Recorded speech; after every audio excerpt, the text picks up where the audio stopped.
you don't mind. Okay. I hate, sorry to have to make you go through that again, but. Well, he began to go downhill after, I'm going to say in 78. I'm going to say that.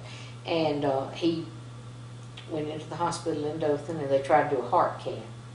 And they couldn't get the,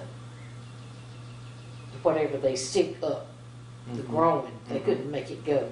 So they decided the thing to do was to send him to Birmingham. That's why he got up there.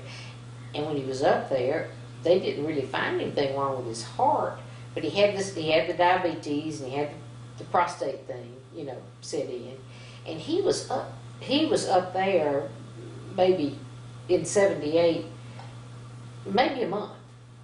I mean, such that we made trips up there to see him, because he was, I told you, he had that feeling. He wanted to see us. Well, what were his early symptoms? Did he, I mean... Well, he started with the mini strokes, and they said that he had what they called a silent heart attack, but that they thought was years prior.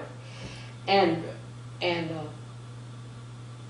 he just had never been sick. He had diabetes, but he managed it. He took a shot every day. He gave himself the shot some of the time, and he managed it well by diet and by staying on a schedule. And he had those mini strokes, and his gait was getting slower. And we just wanted to find out. We didn't want to sit back and do nothing. And so Dr. Marks put him in the hospital, and then he went from Dothan Hospital to Birmingham, and he stayed up there for probably 6 weeks, because I went several times. I can remember that I went several times. Well, Mother was up there staying in a motel, and that was close to the hospital, and she had a tram that took her back and forth, and so she was glad to see us too, and it would give her a little bit of a relief for us. But anyway, then he came back, and he was, I'm not going to say, I mean, as you begin to age, you're not going to be like you were when you were 50. I'm not going to be like I was. That's right. I realize that. And he has slowed down a bit, but he was able to go in and work. He was certainly mentally 100%. And we didn't want him to fall and break anything. We didn't want him to have any limbs removed or anything like that. But sometimes you get sores on your feet. When he went in the hospital, that's one thing they were trying to do, was to keep the pressure off his feet by the sheets or walking on them or whatever. He had fallen by that time. And that was January, the end of January. Don began working at the bank. And I think he said that Daddy was up there about 3 weeks when he was there.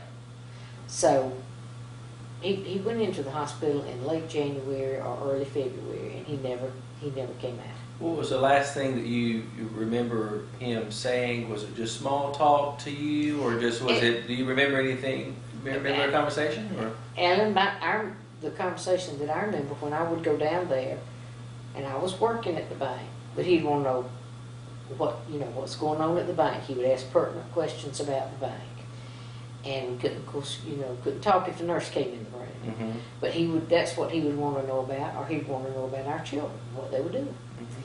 And I told you that he had the desire that he wanted to come home. And he wasn't able to. They didn't think he was able, because they didn't dismiss him from the hospital. And I'm going to say about the last thing that I remember him saying was when he was in ICU, and he said to me, "I just want to go home. Y'all can just back the car up to this back door and get me out of here." And of course, I knew we couldn't do that.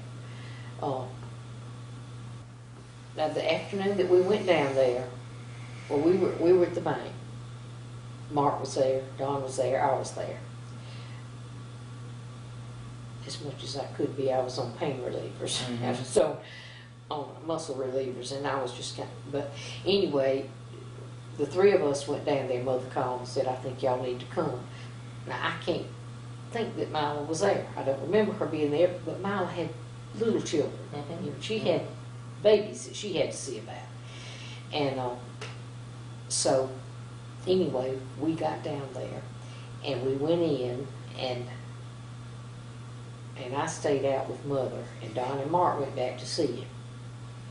And I don't know what, if any conversation went on, but I know that when Don came out, he said, Marilyn,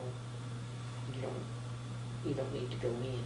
And he died in 20 or so minutes of our getting down there. You didn't go back. No, I didn't go back, and he died within about 20 minutes of our getting down there.